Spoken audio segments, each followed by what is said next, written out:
오늘의 큐티 말씀은 사무엘상 9장 1절부터 14절입니다. 제목 구하여 얻은 사람. 먼저 앞뒤 문맥을 살펴보겠습니다. 사무엘이 이스라엘 백성들을 미스바에 모아서 여호와 앞에서 진심으로 회개하고 예배를 드렸습니다. 이렇게 강력한 리더십이 있었지만 사무엘이 나이 들자 자기 아들 요엘과 아비야를 사사로 세웁니다. 그러나 사무엘의 아들들은 불공정한 재판을 하고 정직하지 않는 삶을 살았습니다. 이들의 모습이 왕을 요구하는 명분을 주게 됩니다. 결국 이스라엘 백성들은 자기들을 이끌고 통치하며 전쟁에 끌고 나가 이길 왕을 요구하였습니다. 이미 이스라엘에는 왕이 있었습니다. 여호와 하나님께서 이스라엘을 통치하시고 이끄시는 분이심에도 불구하고 인간적인 욕심에 의한 왕을 요구한 것입니다. 넓게 본다면 자기 자신이 왕이 되고 싶었던 것입니다. 백성들의 요구에 사무엘은 크게 상심하였지만 여호와 앞에 나아가 기도하였습니다. 사무엘상 8장 22절에서 하나님이 선택한 왕 임금을 사무엘이 찾아낼 것인가? 이 책 사무엘상에서는 사무엘을 소개할 때에도 계보를 통해서 소개하듯이 사울도 동일한 방식으로 소개하고 있습니다. 사울의 이름은 구하여 얻은 자이며 하나님은 백성의 요구에 외모적으로 합당한 사람을 세우셨습니다. 문단을 나눠보겠습니다. 1절부터 5절은 잃어버린 나귀를 찾는 사울, 6절부터 14절은 하나님의 사람을 찾는 사울. 1절부터 2절에 보면 베냐민 지파 기스라는 유력한 사람이 있었습니다. 그의 족보를 보면 아비야, 베고랏, 스롤, 아비엘, 기스로 이어집니다. 유력하다는 말은 능력 있는 그리고 힘이 있는 용사라는 의미를 가지고 있습니다. 기스에게는 사울이라는 아들이 있었습니다. 준수한 소년, 청년, 젊은이였습니다. 이스라엘 사람들 중에 사울처럼 준수한 사람은 없었습니다. 사울은 이스라엘 어느 누구보다도 어깨 위만큼 키가 컸습니다. 여기에서 준수하다는 말에 대해서 알아보겠습니다. 이 말은 잘생겼다는 말로 표현할 수 있습니다. 준수하다란 히브리어는 토브입니다. 이 말은 좋은, 선한, 즐거운, 유쾌한이라는 뜻을 가지고 있습니다. 이미 창세기에서 하나님이 천지를 창조하시고 보시기에 좋았더라 라는 문구로 사용되었습니다. 토브라는 말이 사람에게 사용될 때에는 영어 관용구처럼 잘생긴 이라는 말로 사용됩니다.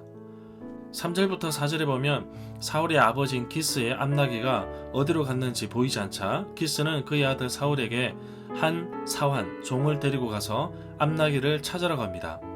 암나귀는 고대 근동 지역에서 귀족들이 타는 짐승입니다. 기스에게 암나귀가 있었다는 것은 그의 가문이 재물이 많은 유력한 사람이었다는 것을 다시 말해주고 있습니다. 사울과 사환이 암나귀를 찾아다닌 곳은 집으로부터 상당히 먼 곳입니다. 암나귀 특성상 집에서 멀리까지 달아나지 않는다는 습성이 있는데 사울은 자기도 모르는 사이 아버지의 뜻만 생각하며 멀리까지 두루 다녔습니다. 학자들은 이것을 두고 사울이 장차 다스릴 지역을 미리 다녀본 것이라고도 합니다. 결국 사울은 암나귀를 찾기 위해 나섰지만 장차 자신이 다스릴 나라 왕국을 발견하게 된 것으로 볼 수 있습니다. 5절부터 6절에 보면 사울과 종이 숲 땅에 이르렀을 때 사울이 함께 가는 종에게 이제는 돌아가자고 합니다. 사울은 아버지가 잃은 나귀보다 나귀를 찾는 우리를 더 걱정하시겠다고 합니다. 사울을 두고 준수한 소년이라고 표현하였는데 단순히 잘생겼다는 말도 있으나 성품까지 골고루 갖춘 청년임을 보여주고 있습니다. 사울은 이미 자신을 걱정하는 아버지의 마음을 읽어냈습니다. 그러나 여기에서는 자신의 종의 의견까지 존중하는 모습도 보이게 됩니다. 사울의 좋은 성품을 보여주고 있습니다. 7절부터 8절에 보면 사울은 하나님의 사람을 만나기를 원하는데 무엇을 드려야 하는데 지금 가진 것이 없습니다. 고대 근동에서 존경받는 사람에게 찾아갈 때는 예의상 선물, 예물을 드렸습니다. 이만큼 사울의 좋은 성품을 가진 사람임을 말해주고 있습니다. 이 말은 하나님께서 백성들을 요구한 왕을 준비하시는데 그만큼 자질이 풍부한 사람을 준비하셨다는 말로 이해할 수 있습니다. 손에 있는 것은 은 한 세겔의 4분의 1이었습니다. 이것을 하나님의 사람에게 드려서 우리가 가야 할 길을 가르쳐 달라고 하였습니다. 은 한 세겔은 약 12g 정도이며 사울의 종이 가지고 있었던 양은 약 3g으로 아주 작은 양이었습니다. 9절부터 10절에서 옛날에는 이스라엘 사람들이 하나님께 물어볼 것이 있으면 선견자에게 가자라고 하였습니다. 지금 선지자, 예언자라고 불리는 사람을 옛날에는 선견자라고 불렀습니다. 사울의 일행은 하나님의 사람이 있는 성읍으로 가게 됩니다. 11절부터 13절에 보면 성읍을 향하여 비탈길로 올라가다가 물을 기르러 나오는 소녀들, 젊은 여자들을 만나 예언자가 이 마을에 있는지 묻습니다. 그러자 오늘 사람들이 산당, 예배 장소에서 제사를 드리기 때문에 그분이 오늘 우리 성읍 마을에 오셨다고 합니다. 여기서 제사를 산당에서 드리는 부분에 대해서 알아보겠습니다. 이곳은 지방 성소였는데 이스라엘 초기에는 아직 문제가 되지 않았지만 제사를 중앙 성소에만 가능하도록 한 조치가 내려지면서 나중에는 금지하게 됩니다.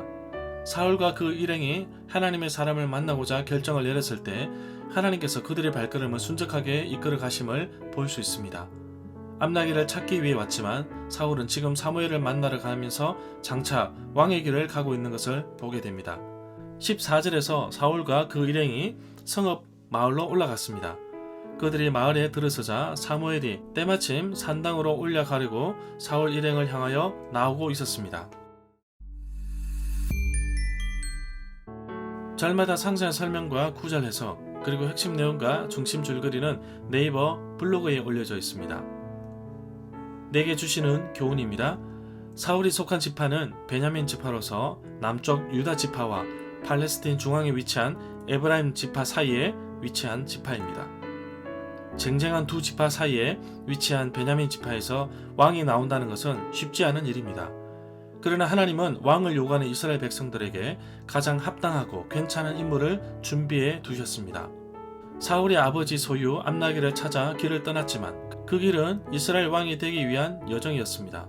우연히 하나님의 사람, 선견자, 선지자 사무엘을 만났다기보다는 하나님의 섭리 가운데 사울을 이끌어 가시는 것을 볼 수 있습니다. 그런 가운데 사울의 좋은 성품을 찾게 됩니다. 아버지가 암나기 찾으러 나간 아들을 염려하는 마음, 그런 자신의 의견에 반대하여 하나님의 사람을 만나고 가자는 사환의 의견을 존중하는 마음, 하나님의 사람을 만날 때 예의를 갖추는 마음이 바로 사울이었습니다. 다른 나라와 같이 왕을 달라고 떼를 쓰는 이스라엘 백성들에게 하나님은 외모적으로도 키가 크고 준수한 젊은이를 준비해 두셨습니다. 완벽하지만 앞서 사무엘을 통하여 말한 바와 같이 왕으로 인해 백성들은 점차 고난과 슬픔에 빠질 것입니다. 하나님은 하나님의 방법대로 이끄십니다. 내 생각보다 앞서시는 하나님을 발견합니다. 사울이 단순히 암나기를 찾아 떠났지만 그 여정은 왕의 길이었습니다. 내 삶을 이끄시는 하나님을 신뢰합니다. 비록 아버지의 심부름이었지만 귀찮게 여기지 않고 사환의 의견도 존중할 줄 아는 바로 그런 리더십이 되기를 원합니다. 그러기 위해서 내가 준비하고 노력해야 할 성품과 자질은 어떤 것이 있는지 살펴보고 잘 준비해야겠습니다. 사울의 앞길을 인도하시는 하나님을 보면서 나의 자녀들의 앞길도 인도하여 주시고 좋은 사람들을 많이 만나 하나님께 귀하게 쓰이는 자녀가 되기를 기도합니다. 오늘도 하나님께서 나의 앞길을 인도하시는 것을 기억하며 순종하는 하루가 되기를 간절히 소망합니다.